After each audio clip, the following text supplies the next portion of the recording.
So you've heard from a second generation hawker about the food he sells.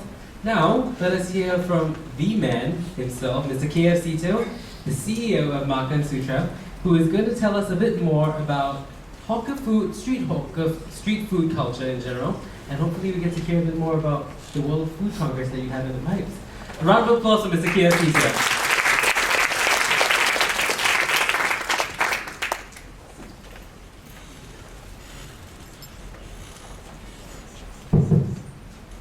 Hi. Okay, can we just play the first slide? And you know, food, it's best to let images do all the talking. It really inspires. So I'm going to put about a few minutes of. Yeah, the first one I think is a video.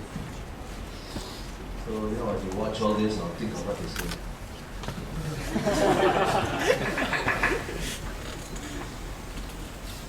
I'm Seetoh from Makan Sutra. I'm like you. I order like you do, eat like you do, pay like you do, and leave when I'm done. Except I show up with the entire crew, unannounced, unscripted, and on the way for a surprise feast. What's going on? My program is surprise.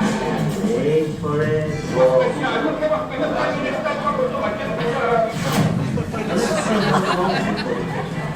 One, two, three.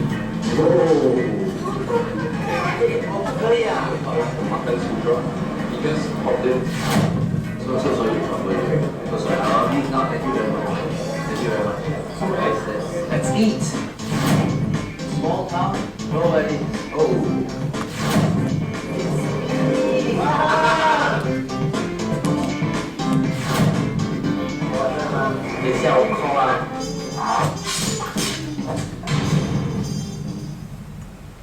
Okay, here was an advertisement. Let's come back to the second one. It's more about pictures also. No, number two. I think it's. You put it on a. Okay, this one is number two. You put it on a slideshow, please. Yeah. Fast move. Let's get down dirty on the details.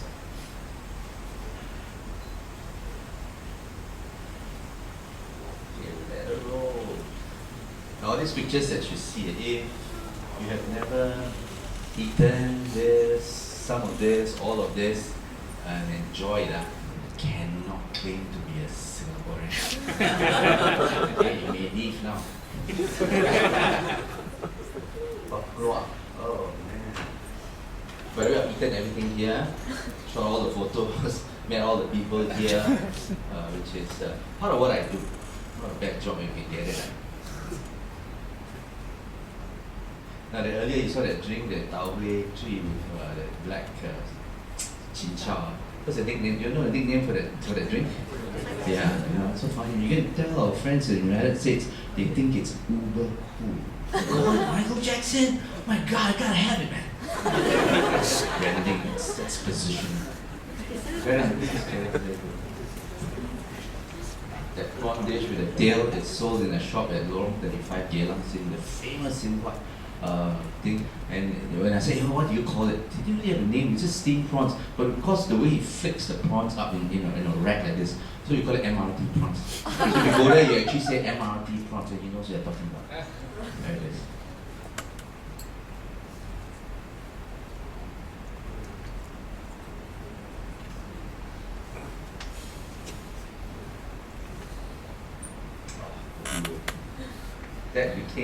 That was that coffee. That's the original place where the White Town coffee was. It's actually a coffee shop there in Ipoh. Started like this. Today it's a chain all over the world. Karen? Oh, this one. We had this whole fish. It's called the Sultan fish. You have it for like I think 70 ringgit, 60 ringgit in a small town in ringgit, 2.5 number, in Ipoh. In MBS, some wonderful chap paid $1,200 for the front page inside. Karen, please. Oh, wait, look at the burial plot. You know what they're making here? Anybody can guess? It's not, What, sorry? Yeah, the real Vegas chicken. You have to order If you see this kitchen, then you know why they tell you have to order 1 day in advance. You have to marinate the thing for half a day, then put it in this amber ash under controlled temperature for 7 hours. And when you order, when you arrive, they will wheel out this little blob of mud up to your table and crack it and open in front of you. And it's just 20 minutes from our causeway. That's food culture. Next. There it is. You wheel it to your table. They crack it table side. Oh, this is fantastic. I don't know how they do it. I'm trying to figure out. They debone the whole fish, leave the skin on, and then they take the meat and the bone, they blend it with flour until it becomes a fish cake. And they stuff it back into the fish, and they deep fry the whole thing. Awesome. Don't even bother, just pass and then next. Carry on. Oh man, that's real channel. You know, you look at some of these pictures, you can feel for it, right? You know, oh, there's a moment, there is an epiphany, there is a sensation related to some of these images. I'm sure you have childhood or friendship feelings for some of these dishes, if not all.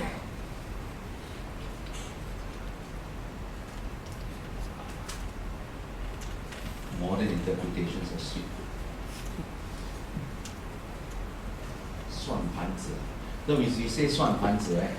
But you tell your friends from the West, what's 蒜盘子? They wouldn't know. When you say yam gnocchi, oh yeah, yam gnocchi, because they eat potato gnocchi.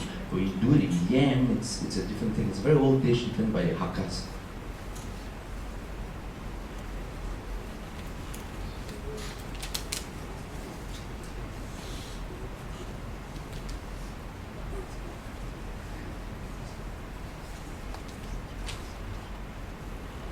Sure, eh? I let you all see all this only because I know this comes on after lunch. Otherwise it will be too cruel.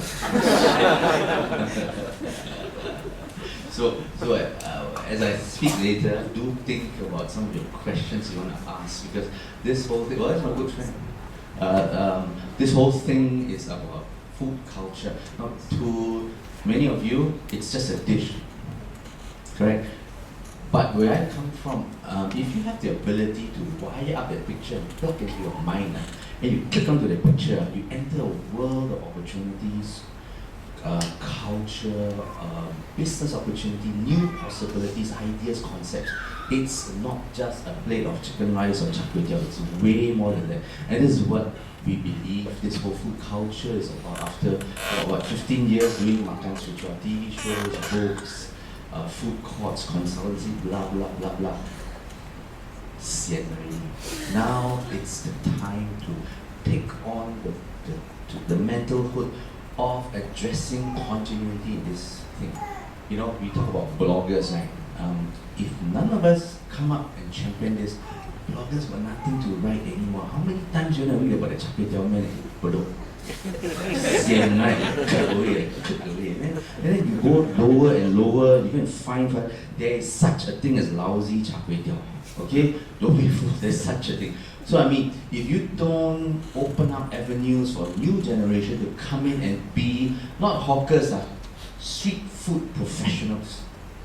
I'm talking about people who can become Anthony Bourdains, who can become Andrew Zimmons, who can go and write books, who can go and power street food menus in international restaurants. A lot of these big chefs from around the world, they have Southeast Asian menus. You go to the West, you travel, they even get a Southeast Asian menu. Very sad, right? Nasi goreng, porridge or nasi. So they do need, a lot of these big organizations from the world do need street food professionals to brand for them, to front their menu and give their international culinary organizations a new position. There was a chef here, Sean mentioned his name. He set up he worked for this very big, it slipped my mind now, very big culinary organization. It's like a bread pork or a tongue lok from LA. And he opened up this chain of Asian style restaurants. All the big shot celebrities, all the A-listers go there. So we were featuring them for I think an event that we did in LA some years back, and then we were looking at we had a word with him, we were eating his stuff, and then the guy came out in laksa, and then we had a very picky commentator with me was eating laksa. One mouthful, there's 5 ingredients missing, and yet it was the most popular dish. So it goes to show you that there is a huge demand internationally for skilled street food professionals, and Singapore, being who and what we are, sits in the forefront of this field of industry, this industry. It's too what? Oh yeah, lovely, this guy. No, you were talking about food, right? You talk about Abdul Salam's rojak. The story about rojak is fantastic. It's not an Indian dish, by the way. It was created by a man called Maidin, right around, I think, the war period, 40s, 50s, or just before. Indians are the minorities. This guy, brilliant. He doesn't care there's a minority. He says, if I sell food, if the Chinese don't eat my food, die. Nobody will go poor, So he fry everything. Chinese love fried stuff. Fried stuff. And then he said the sauce, spicy. Oh, Chinese don't eat spicy. So you put a lot of sugar in there. So overnight he came out with Indian rojak. And the first people that made Indian rojak famous were the people at Waterloo Street, where the university is at opposite the museum of Hawkerprise person. So then they expanded to a row of hawkers at Palmer Road, where your father was learning under some of these masters who have passed on already. So then that dish became an icon. Nobody really captured that dish. You can't learn to cook that dish. You really go and somebody should have asked you when you asked for a question just now. If somebody say, what's your recipe for the sauce? You ask the correct questions. No such thing as a bad question. Bad answer, yes. No such thing as a bad question.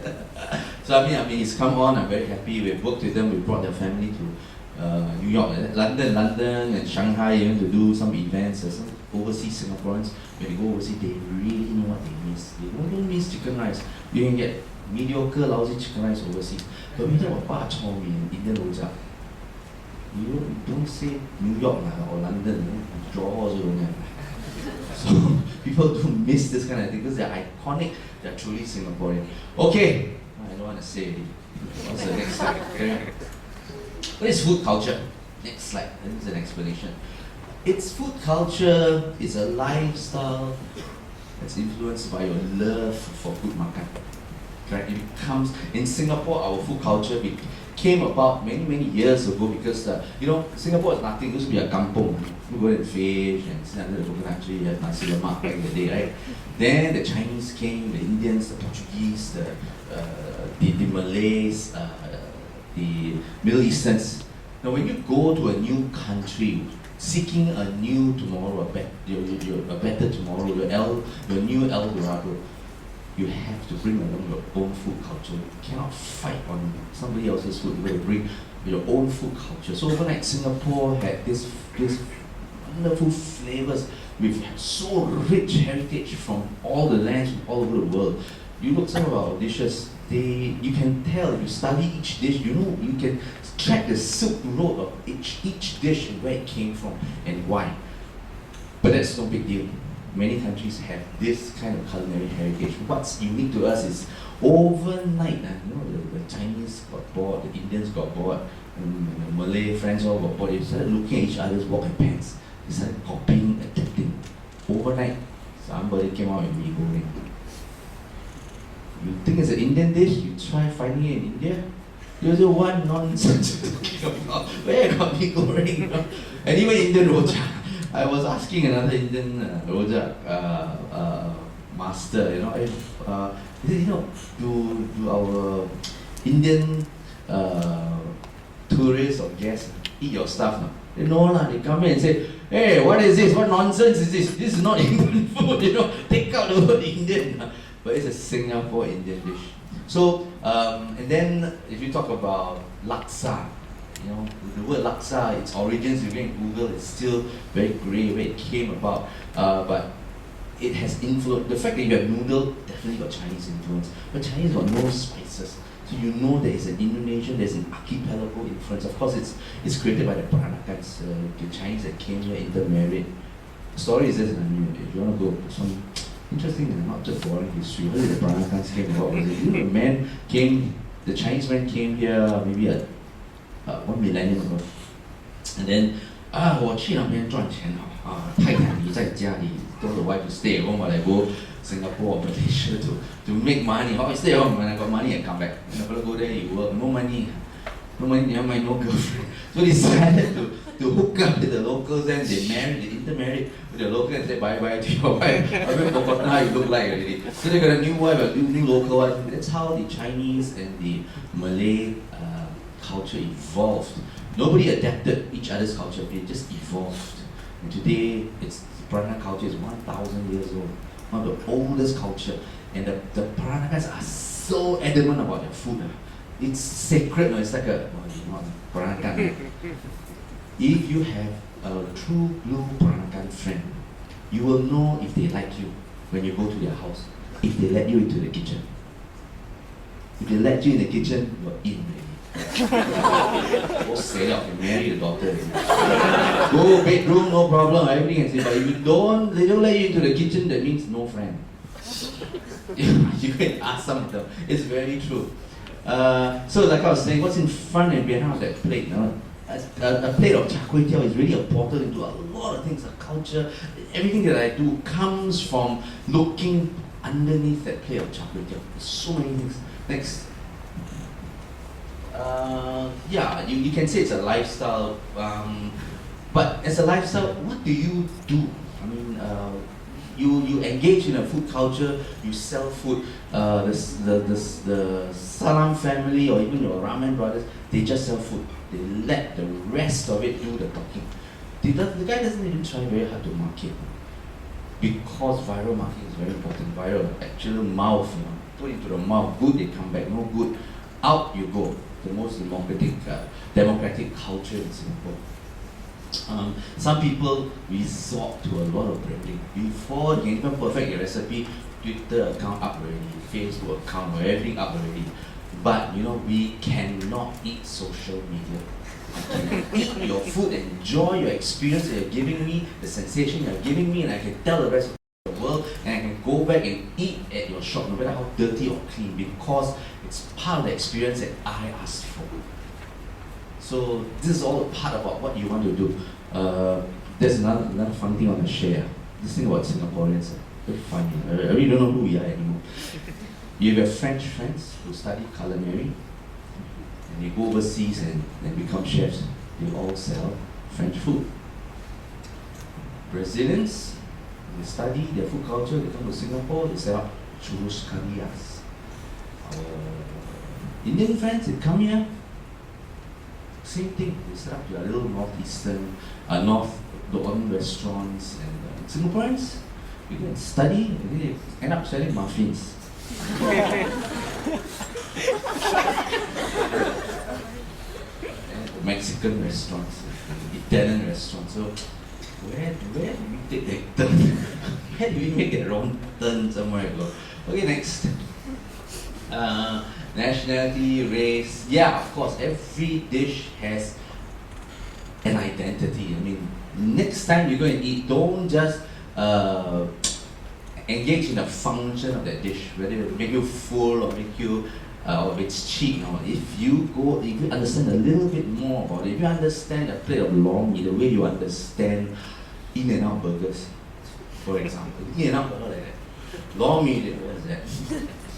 If you understand it is so much. It's a world of history. You understand it mix, and then when you do understand that heritage, then you step back and say, "My God, there's so many things I could do with this."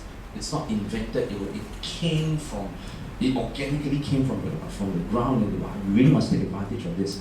If you're thinking from a commercial point of view, there are commercial opportunities. There are social. There are intellectual opportunities also. Next. Function, fashion, Yeah, it's all about trends. Maybe I'm an old school Renaissance man. I cannot eat trends. I eat food. And excuse me, if there are anybody here from the PR agencies, I'm very sorry for what I'm about to say, because there's only two types of food in this world. You and I know that. Good and bad, right? Everything else is nonsense and public relations. Even if you cannot pronounce it, eat, wow. You will see me like, what's it? Then you block. You know? Next please. Yeah, if you're still awake. Yeah, you think of your questions later. Yeah, next slide. Okay. Yeah, so if you really want to come into this profession, don't just do it because it's sexy and you can be famous and your friends will like you for what you are. The other one is because you believe two things. It's very meaningful. You must understand that the given is that you got to work your ass off. No job here in today's context does not require you to work your ass off. You have to. But once you're okay with that, take on something meaningful. If you believe food culture is meaningful, then study exactly what you want to sell, who you want to sell. And I'll share with you, hawkers make a lot of money. I wouldn't talk about you. I talk to another hawker. I know that personally because I do consultancy for all these food courts. This guy, he sells zi cha in town. He sells ha cheong gai. You know ha cheong gai, right? Prawn paste chicken deep fried. And by the way, that's also unique to Singapore. Malaysia also don't have. Penang has a version that's got no better. Our ha cheong gai looks like goreng pisang. Correct? Sure, when you bite, you kena the sauce. This guy only operates at night. He orders, guess how many kilos of chicken wing middles per day. Knowing that 1 kilo is probably 3 portions or 2 portions. Anybody hazard a guess? 20, 30 kilos? Your week. 50, quite brave. 100 kilos on the weekday. 150 to 200 kilos on the weekend. That's about 200 to 400 portions. At about $6 to $10 a pop. You guys do the math. You minus out 15% for this, 20% for that. That guy still has a cool, 30,000 in his pocket after everything. And there's one dish from his menu only, you know. And the guy doesn't even work. He gets his cook to do it. The guy just create a batter. Okay, he come down, tap his chef shoulder. Hey, 没有事吗？ Very good, very good. 喝酒，很好。He go run error, drive his Lexus, don't know do what. And then come back again, collect money. 很好吗？没问题啊，很好。我爱你。 Next. So yeah, okay. Any questions, people? Yes? You just mentioned about the food fashion. Can you elaborate more about this? Food fashion. I didn't elaborate because I don't believe in it. Full stop. Food, how can food be about fashion? There are famous chefs, celebrities. You do things that are fashionable. You revive an old food culture. Damien, immigrants. Have you been to the immigrants gastro bar at Juchet? The guy is Damien studied in Europe. I think he went to all these big famous schools, the Cordon Bleu and blah blah blah. And then he went to work in all these top restaurants in Sardinia, France, Italy, and he came back. He was among the first local to set up, besides people like Justin Craig or Vis-a-Vis, he set up Le Citrine French restaurant in the 90s, I think, early 90s. Some of you all may remember. After a while, give up. He hated all that shackles, that kind of food culture tied him up with you. He's a Eurasian. He grew up with all the cultures in Singapore in a kampong. He mixed with Malays, Indians, and then he said, heck it, man. He just set up a restaurant maybe 7-8 years ago called Soul Kitchen at Purvis Street, where that famous French, Yeah, Savoy is around there.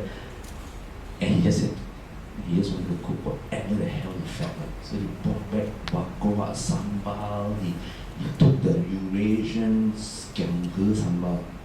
Very nice. If you haven't tried it, it's very nice. And he cooked pasta with it.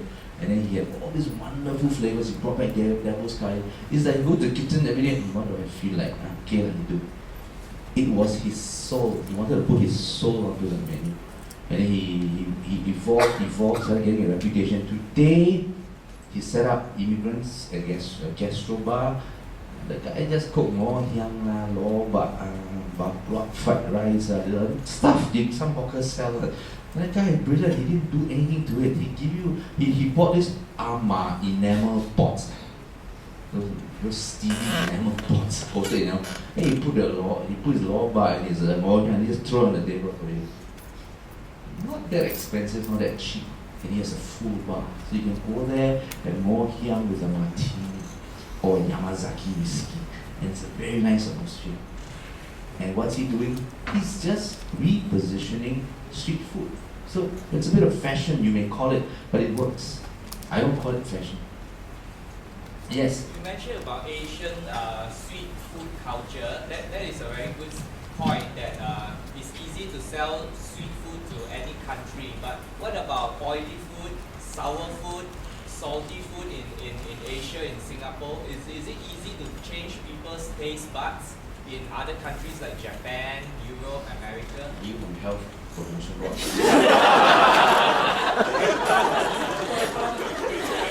Japanese also got sour, got bitter, got salty. I mean, who cares if it's salty, bitter, sour, if you do it well? When you tuck into a salad of some Thai salad, all the flavors are sweet, sour, spicy. Last thing you think about, will the Japanese like it because it's sour? They don't use ponzu, they don't care because it's nice, it's culture. The dish goes back, it goes back to history in Thailand. When you eat that, I'm eating a part of heritage and it's so much more meaningful. So do not market by flavors. That's the other thing that I was going to ask you initially. We find that a lot of times when we're in a foreign country and eat what we call Singaporean food, it tastes like rubbish, but the locals there love it. So my question is, what's your take, your personal take on catering to local taste buds? I think the Singapore chefs that go overseas, 他没价你知道吗？跟骗我。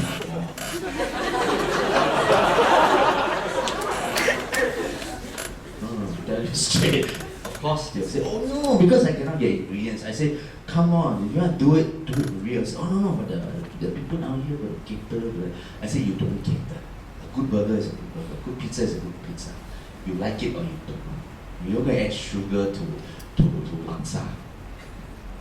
Doesn't work. So stick, be unforgivingly authentic. There will be a crowd that will protect you, preserve you, support you for who you are. If you go and like, oh, hey, this one, hey, put milk, this one put sugar, this one, yeah. It doesn't work. Just stay true to you. That is why I'm overly excited about looking at a new generation of street food professionals here, that I could help my cohorts and partners and peers overseas. I could place them. Hey, we got all these people, no problem, and they are of a certain standard. Culturally, ethnically trained, they understand their food culture. So we can place them in all these restaurants. There's one last slide. Number 4. No, the next part. Sorry.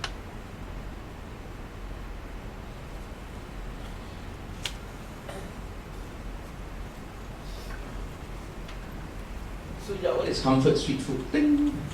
Next.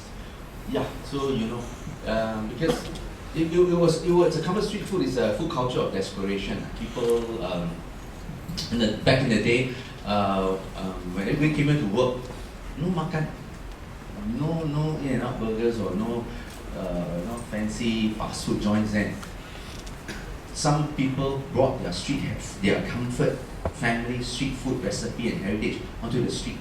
They put a table, put a stove, and they cook. That's what the birth of street food in Singapore. In the 1950s, the government here already counted 24,000 itinerant vendors on the street, selling fresh produce, food and junk on the street. So the government in the 60s cleared them. Even you should know the exact date, hawker committee. And the government cleared them from the streets. They want to, and created hawker centers. And I just heard that it was not because they wanted to clear them from the street and create hawker centers. They wanted to clear the drains. You know, the hawkers and they go into the drain. Somehow it goes back to your tap water. So they had to stop that. The original purpose was to have clean water. But guess what? It gave birth to a truly organic, very loving and endearing food culture of ours. Next picture. Next. Yes, 80% of the world rely on, so you can click the other stuff on this page. I didn't come out with these figures. The World Economic Forum says about 11%, 12%. We don't know how many thousand million Chinese millionaires coming to the market every day. Maybe there are 12% of the world that owns 90% of the world's wealth. So the rest of them, like you and me, ever so often we very often rely on comfort street food. I don't just talk about Singapore street food. Your burgers and all that. Yeah, comfort street food. It came from the streets. And it's a very untapped, unstudied culture. Next.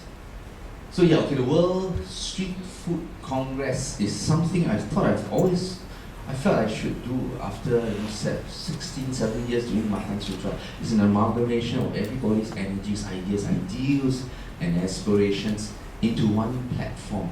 So this whole event has a few functions. If you're just into eating, there's a mega feasting, music and demo where we invite top street food masters, your Tin Tin Ci and your Katong Laksa, people from around the world, including Peru and even top food trucks in America. We'll be bringing them here. These are Michelin star street food stars. There's a big party, 40 of these people there. And then the other one, could you check on the other side? Click again here. It will happen on the 31st May to 19th of June this year, and then take one more at the F1 pit building in the paddock, where Seetoh did an event on there. And the idea is to take street food from the street market or street pasar malam into the world market. There's a huge untapped opportunity, it's a big green field, which will answer a lot of your questions that you will have in mind today at this event next.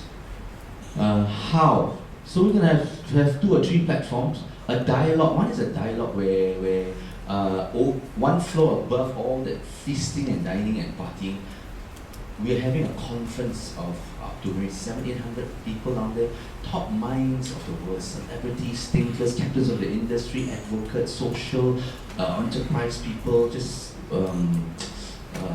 philosophers. They will all be there to talk about what can we do about this. Even the WHO is very interested. They are engaging the Singapore government on how they could structure a street food model for the rest of the world to follow. And Singapore is a leader. So of course they have to address the masses. It has to be cheap, hygienic, safe.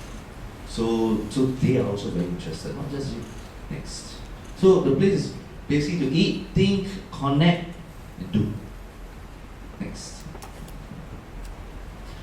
The objective of this whole World Street Food Congress is 3 P's.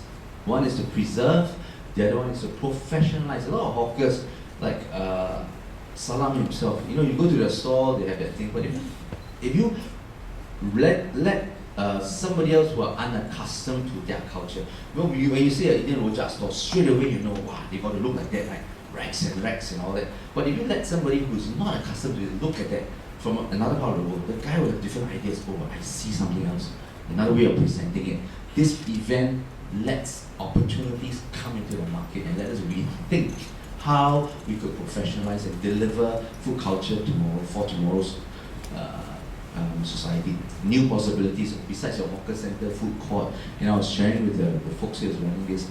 Are you really here to tell the youth here or the youth at heart to go and learn street food and then become hawkers? Stand until you get bow-legged. Have you seen hawkers like that?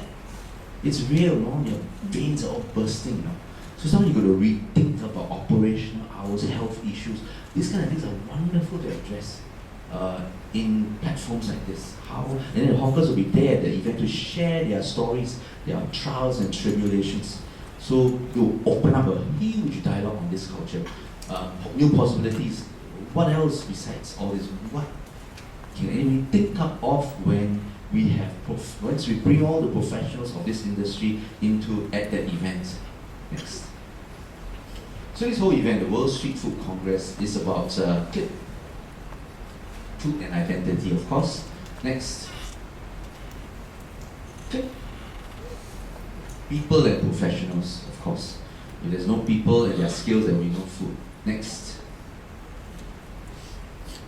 Industry, corporations, big, huge world food manufacturers who are always looking at new ideas. What's the next big product besides laksa sauce, laksa packs?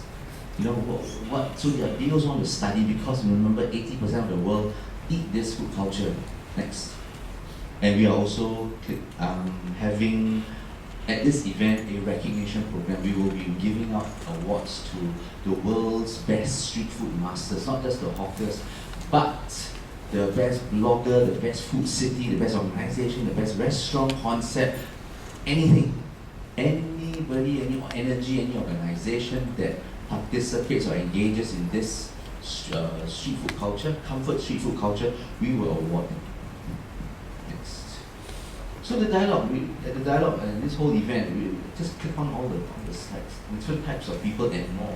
Your restaurateurs, your professionals, your educators, manufacturers, media commentators, even the believers, those who what opportunities are there? There are lots of opportunities besides just being a bow-legged hawker who's very rich.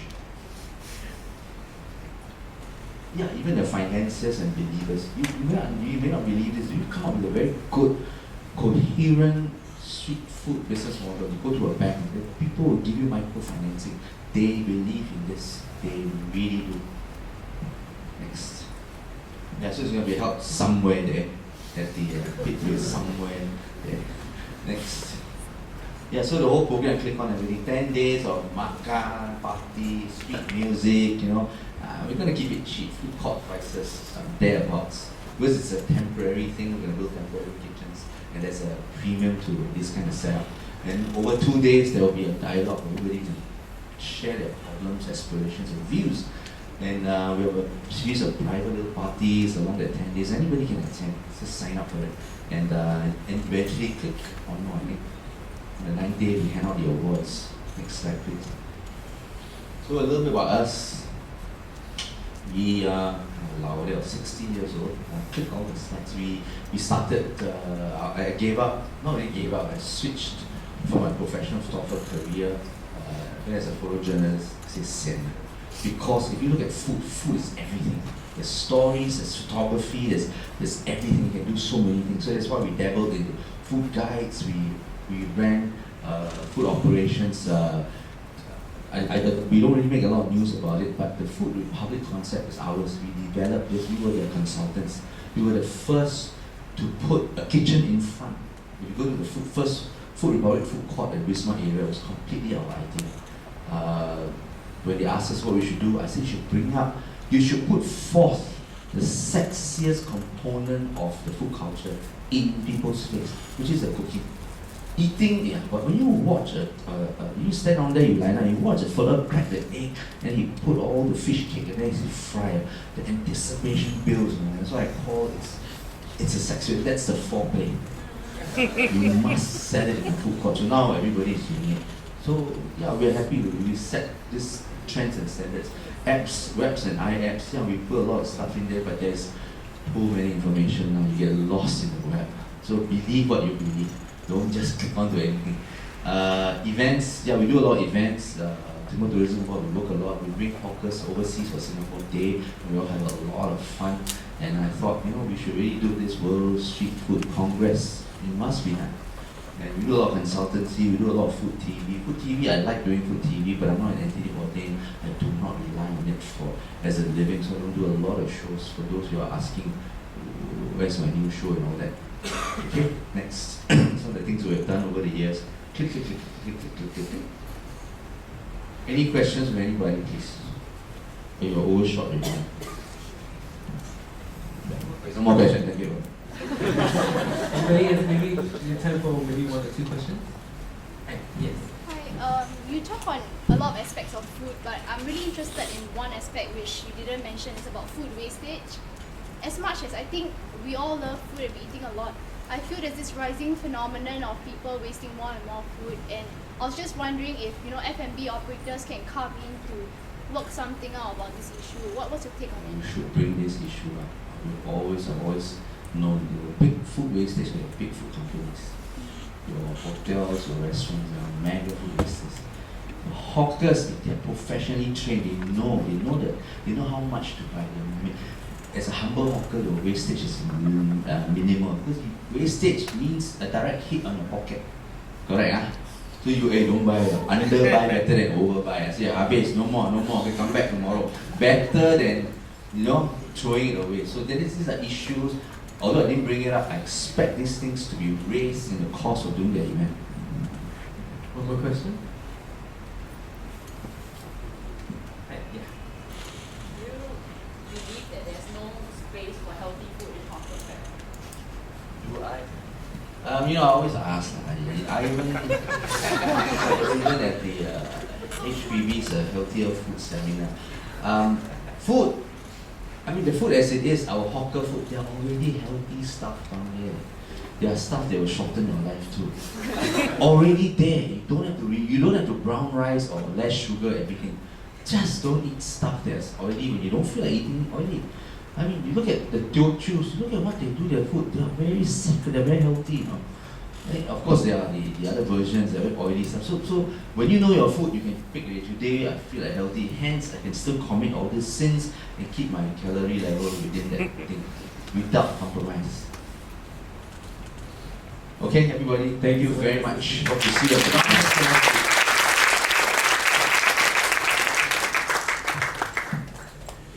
Thank you so much, Mr. Seetoh, for sharing with us about the World Food Congress as well as healthy eating and food wastage, or reducing it rather.